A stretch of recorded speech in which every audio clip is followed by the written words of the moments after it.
Assalamualaikum warahmatullahi wabarakatuh.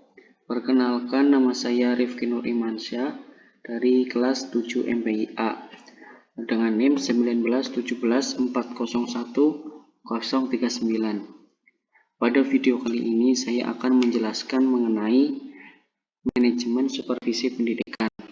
Yang pertama ada konsep dasar supervisi pendidikan, lalu ada regulasi supervisi pendidikan, dan yang ketiga ada teknik-teknik supervisi pendidikan, dan ada juga pendekatan-pendekatan dalam supervisi pendidikan. Langsung saja, yang pertama yaitu konsep dasar supervisi pendidikan. Supervisi berasal dari dua kata, yaitu super dan vision. Super yang berarti atas dan vision yang berarti melihat atau pengawasan dan pemeriksaan. Supervisi dapat didefinisikan sebagai pengawasan terhadap pekerjaan orang lain dengan kewenangan yang berizin untuk memantau dan mengarahkan kinerja, untuk memastikan kepuasan kinerja yang mencakup keselamatan klien. Sedangkan supervisi pendidikan dapat diartikan sebagai kegiatan pimpinan sekolah dalam bentuk pengawasan dan penilaian terhadap kinerja guru yang meliputi perencanaan, pelaksanaan penilaian, dan tindak lanjut penilaian yang bertujuan untuk peningkatan kualitas kinerja guru. Supervisi pendidikan juga disebut sebagai pengawasan dan pelayanan yang disediakan oleh pimpinan sekolah untuk membantu para guru agar lebih profesional, cakap, dan terampil sesuai dengan perkembangan ilmu dan teknologi. Yang kedua ada urgensi supervisi pendidikan. Bagi dunia pendidikan, supervisi pendidikan memiliki urgensi tersendiri untuk memastikan efektivitas dan produktivitas program kerja. Ada beberapa alasan yang mendasari pentingnya supervisi pendidikan, yaitu yang pertama ada perkembangan kurikulum. Seperti yang kita tahu bahwa kurikulum merupakan indikator dari kemajuan pendidikan suatu bangsa. Kurikulum dapat berubah-ubah sewaktu-waktu mengikuti perkembangan zaman, oleh karena itu sangat diperlukan penyesuaian. Yang kedua yaitu pengembangan personil, pegawai atau karyawan, yaitu upaya yang tidak mengenal kata henti dalam organisasi, baik secara formal maupun informal. Secara formal, lembaga memiliki tanggung jawab dalam mengembangkan kemampuan personilnya. Secara informal bisa dilakukan mulai dari kesadaran individu personil itu sendiri. Selain itu, urgensi supervisi pendidikan juga antara lain membantu guru dalam menggunakan media pembelajaran dan sumber-sumber belajar lainnya, membantu guru dalam menilai kemajuan murid-murid pada setiap tingkatannya pada bidang kognitif, afektif, dan psikomotorik, membantu guru dan karyawan agar bisa optimal dalam melaksanakan tugas kelembagaan dalam bingkai keorganisasian yang mengarah kepada mutu lembaga. Lalu yang ketiga ada ruang lingkup supervisi. Yang pertama ada bidang kurikulum. Kurikulum merupakan hal yang harus diantisipasi dan dipahami oleh berbagai pihak, karena kurikulum sebagai rancangan pembelajaran yang memiliki kedudukan yang strategis, yang menentukan keberhasilan pembelajaran secara keseluruhan, baik proses maupun hasil. Sekolah yang menjadi pelaksana pendidikan, baik supervisor, guru maupun peserta didik, akan terkena langsung dampak dari perubahan kurikulum. Perubahan kurikulum mengisyaratkan bahwa pembelajaran bukan semata-mata tanggung jawab guru, tetapi merupakan tanggung jawab bersama antara guru, kepala sekolah, dan pengawas sekolah, bahkan komite sekolah dan dewan pendidikan. Yang kedua Bidang kesiswaan. Bidang kesiswaan penting dalam tujuan pendidikan karena melahirkan siswa yang kreatif, mandiri, kompetitif, sehingga menghasilkan pengembangan kognitif, efektif, dan psikomotorik yang diperlakukan siswa. Dalam bidang kesiswaan, supervisor mempunyai peran yang signifikan dan sangat mendasar, mulai dari penerimaan siswa baru, pembinaan siswa, atau pengembangan diri, sampai proses kelulusan siswa. Supervisi bidang kesiswaan bertujuan untuk mengatur berbagai kegiatan dalam bidang kesiswaan agar kegiatan pembelajaran di sekolah berjalan dengan lancar dan tertib. Lalu yang ketiga ada bidang kepegawaian. Tujuan supervisi bidang kepegawaian berbeda dengan sumber daya manusia pada konteks bisnis di dunia pendidikan. Tujuan supervisi bidang kepegawaian lebih mengarah pada pembangunan pendidikan yang bermutu, membentuk sumber daya manusia yang handal, produktif, kreatif, dan berprestasi. Akhirnya proses belajar mengajar tidak efektif. Hal-hal yang perlu supervisi terhadap guru yaitu masalah wawasan dan kemampuan, masalah kehadiran dan aktivitas guru, masalah persiapan mengajar guru, mulai dari penyusunan materi pelajaran, program tahunan, dan program semester. Masalah pencapaian target kurikuler dan ekstrakurikuler, masalah kerjasama guru dengan siswa, dengan sesama guru, dengan tata usaha, dan kepala sekolah. Yang keempat, bidang sarana dan prasarana. Sekolah menyediakan sarana untuk pengembangan rasa pikir dan raga siswa seperti masjid, perpustakaan, laboratorium, internet, dan tempat olahraga. Tanpa sarana yang baik, sekolah sulit memberikan keluaran yang kompeten. Banyak sekolah yang memiliki sarana yang lebih lengkap sehingga sangat menunjang proses pendidikan sekolah. Baik guru maupun siswa merasa terbantu dengan adanya fasilitas tersebut. Yang kelima, bidang keuangan. Biaya merupakan hal yang sangat penting dalam proses pendidikan. Lembaga pendidikan yang bagus sudah pasti ditopang oleh biaya yang memadai. Lembaga pendidikan memerlukan biaya untuk menopang proses pendidikan, mulai dari biaya rutin, biaya kegiatan, hingga perawatan dan perbaikan. Dalam bidang pendanaan dan keuangan, pendidikan merupakan aktivitas utama yang harus dilakukan oleh mereka yang bertanggung jawab dalam perolehan pendapatan, pemanfaatan, dan pertanggungjawaban dana. Yang keenam, bidang humas. Hubungan sekolah dengan masyarakat, suatu proses komunikasi antar sekolah dengan masyarakat untuk berusaha untuk menanamkan pengertian warga tentang kebutuhan dari karya pendidikan serta pendorong dan minat dan tanggung jawab masyarakat dalam usaha memajukan sekolah. Bidang ketatausahaan.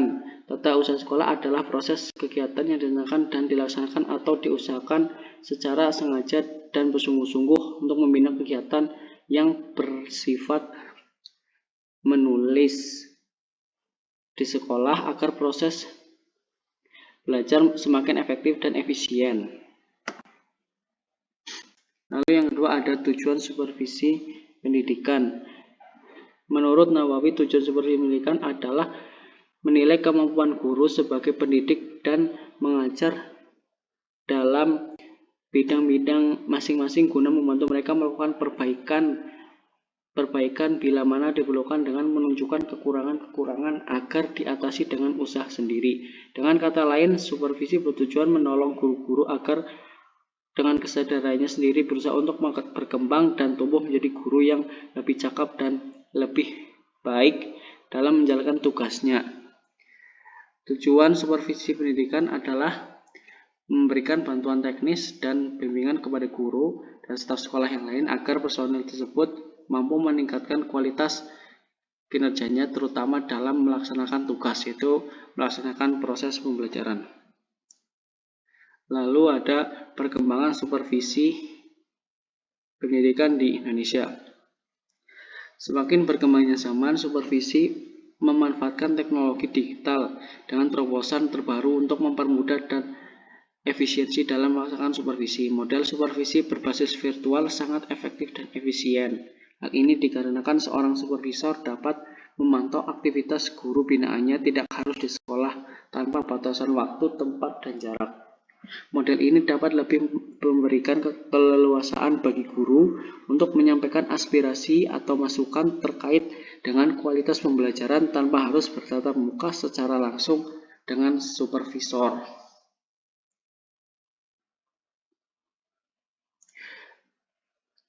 Lalu yang ketiga ada prinsip supervisi pendidikan. Supervisi pendidikan memiliki prinsip harus mampu menciptakan hubungan kemanusiaan yang harmonis, bersifat terbuka, kesetia kawanan, dan informal antar pihak yang terkait dengan program supervisi pendidikan. 2. Supervisi harus dilaksanakan secara berkesinambungan karena supervisi menjadi salah satu esensial dan dalam keseluruhan program sekolah. Supervisi harus demokratis, aktif, dan komparatif.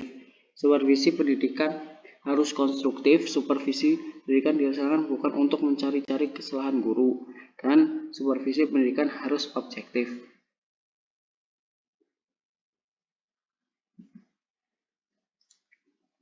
Lalu ada yang kedua, regulasi tentang supervisi. Yang pertama, kompetensi pengawas supervisi pendidikan. Kompetensi supervisi kepala sekolah berdasarkan Permendiknas Nomor 13 Tahun 2007 meliputi tugas merencanakan program supervisi akademik dalam rangka profesionalitas guru, melaksanakan supervisi akademik terhadap guru dengan menggunakan pendekatan dan teknik supervisi yang tepat, serta menindaklanjuti supervisi akademik terhadap guru dalam rangka peningkatan profesionalisme guru. Supervisi di kelas yang dilakukan seminggu sekali oleh kepala sekolah merupakan jembatan komunikasi antara guru dan pimpinannya.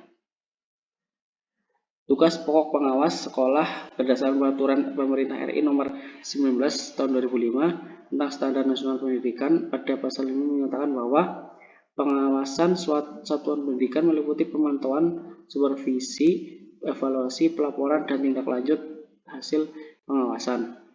Istilah yang sering digunakan dalam pengawasan pendidikan di sekolah adalah pengawasan program pengajaran dan pembelajaran atau supervisi yang harus diterapkan berikut. 1. Pengawas pusat membimbing. Lalu yang kedua, bantuan dan bimbingan diberikan secara tidak langsung. Yang ketiga, balikan atau saran perlu segera diberikan. Yang keempat, pengawasan dilakukan secara periodik. Dan yang kelima, pengawasan dilaksanakan dalam sesama kemitraan. Selanjutnya, manajemen supervisi dalam pendidikan. Manajemen juga dikatakan sebagai suatu proses perencanaan, pengorganisasian, memimpin, dan mengawasi pekerjaan anggota organisasi dan menggunakan semua sumber daya organisasi yang tersedia untuk mencapai tujuan organisasi yang dinyatakan dengan jelas. Yang pertama, perencanaan. Perencanaan dapat dipahami sebagai penentu suatu tindakan untuk mencapai tujuan yang diinginkan. Oleh karena itu, dalam konteks pembelajaran, maka perencanaan itu terkait erat dengan tujuan pembelajaran sesuai dengan visi dan misi sekolah, khususnya pembelajaran aktif, kreatif, efektif, dan menyenangkan. B. Pengorganisasian.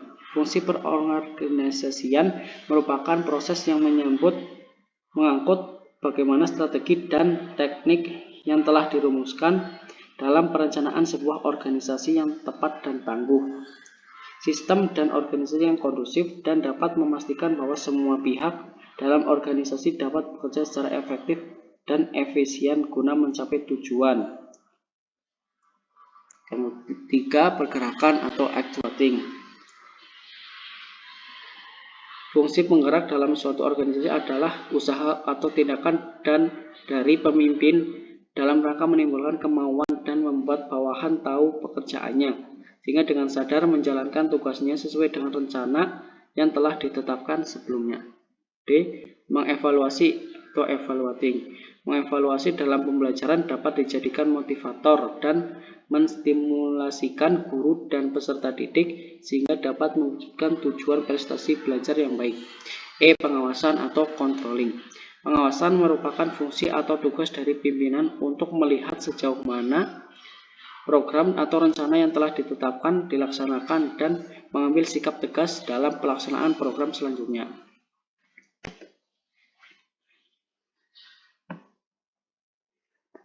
Pendekatan dalam supervisi pendidikan. Pendekatan dalam supervisi pendidikan merupakan penentuan kondisi atau syarat-syarat personil maupun material yang diperlukan untuk terciptanya situasi belajar mengajar yang efektif dan usaha memenuhi syarat. Kedua, ada jenis-jenis pendekatan supervisi. Yang pertama ada pendekatan supervisi ilmiah. Pendekatan ilmiah dalam supervisi pembelajaran ini terkait dengan pengupayaan efektivitas pembelajaran. Ciri-ciri adalah kegiatan supervisi dilaksanakan berdasarkan data objektif yang diperoleh dalam kenyataan pelaksanaan proses belajar mengajar, menggunakan instrumen pengumpulan data untuk memperoleh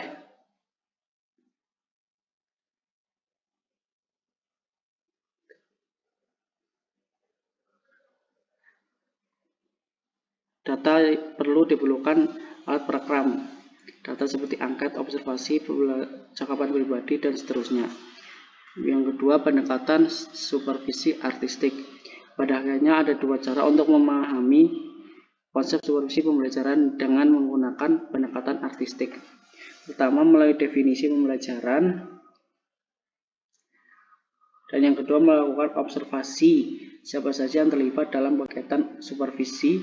Dalam pemahaman jenis ini, supervisi benar-benar mengobservasi situasi dan kondisi pembelajaran secara menyeluruh dan utuh.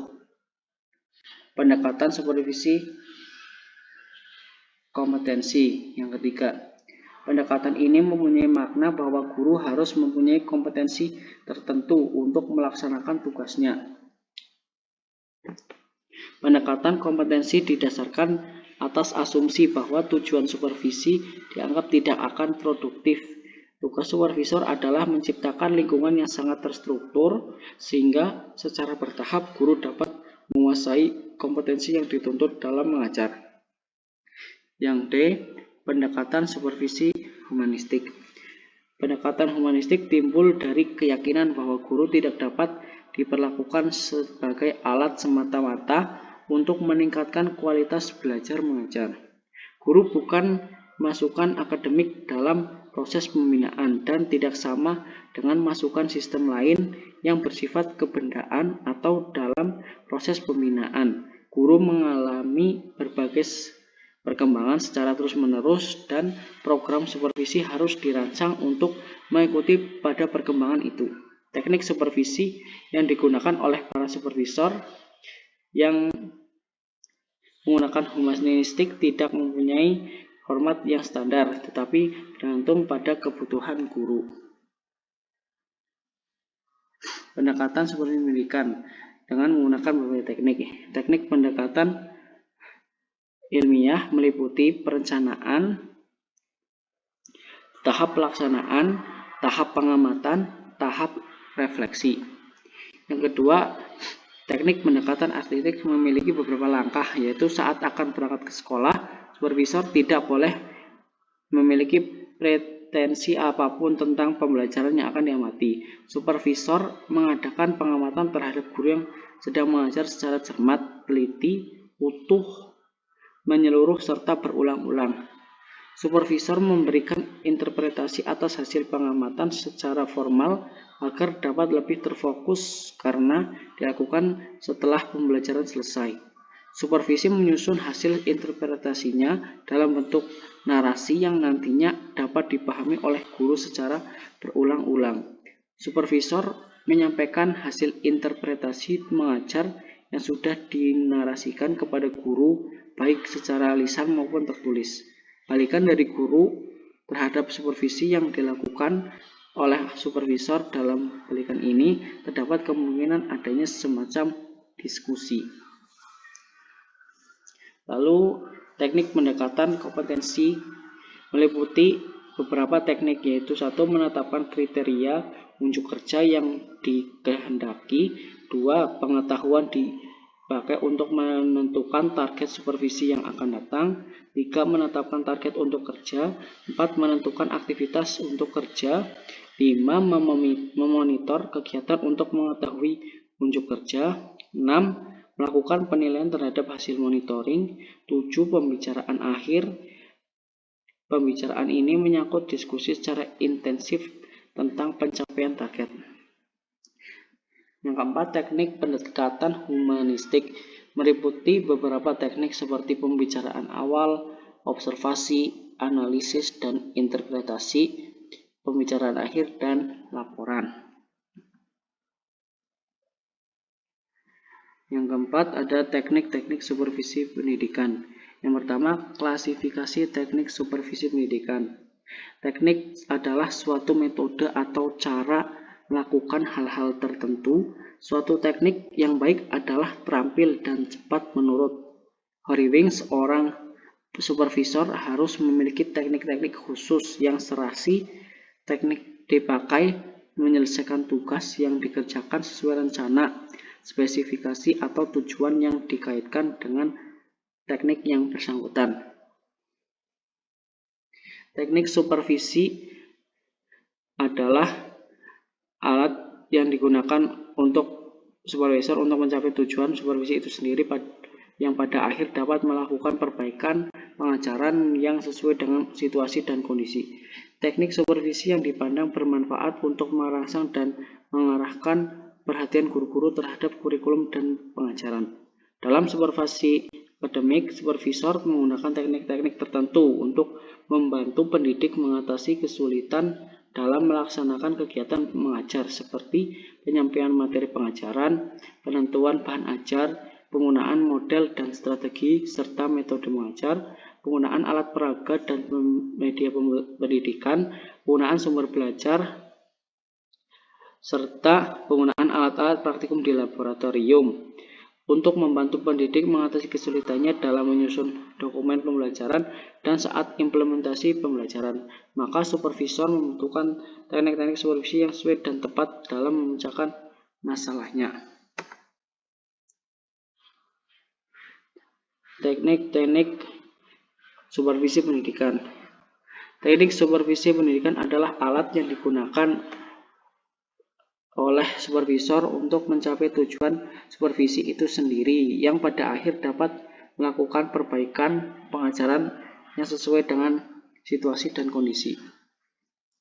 Teknik supervisi pendidikan adalah alat yang digunakan oleh supervisor untuk mencapai tujuan supervisi itu sendiri yang pada akhir dapat melakukan perbaikan pengajaran yang sesuai dengan situasi dan kondisi.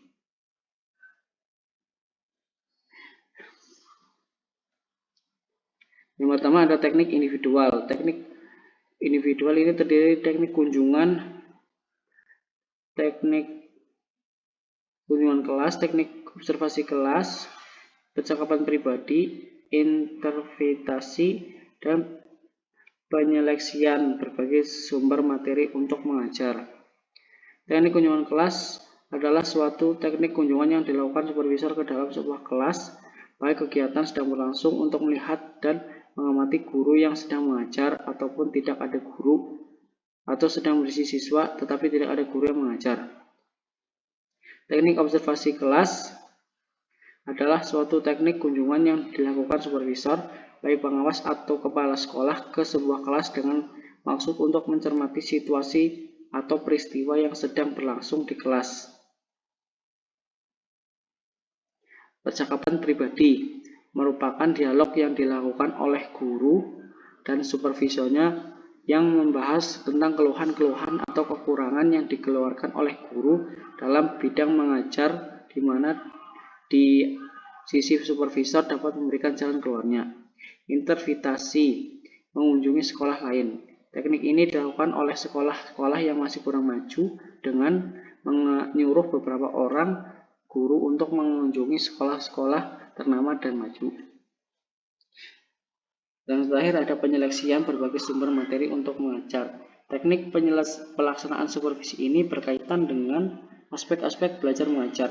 Adapun teknik yang menitik beratkan kepada kemampuan supervisor dalam menyeleksi buku-buku yang dimiliki oleh guru pada saat mengajar yang sesuai dengan kebutuhan kegiatan belajar mengajar.